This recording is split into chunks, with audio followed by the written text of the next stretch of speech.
We'll guide you through how to generate images with Claude using the latest methods available in 2025-2026. If you find this helpful, consider subscribing and liking the video. First, open your web browser and navigate to the official Claude page. Make sure you're logged into your account.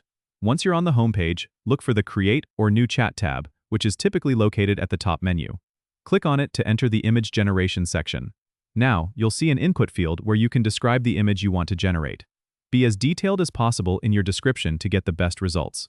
For example, if you want an image of a serene beach at sunset, include details like a calm ocean, orange and pink sky, gentle waves.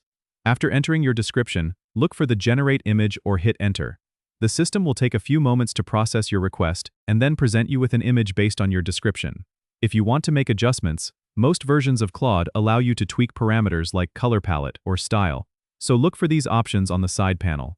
When you're satisfied with the image, you can download it by clicking the Download or Save button, which is often located at the bottom of the image preview. Remember, the quality of your input directly affects the output, so spending a little extra time on a detailed description can make a big difference. Don't forget to subscribe and comment if this helped you out.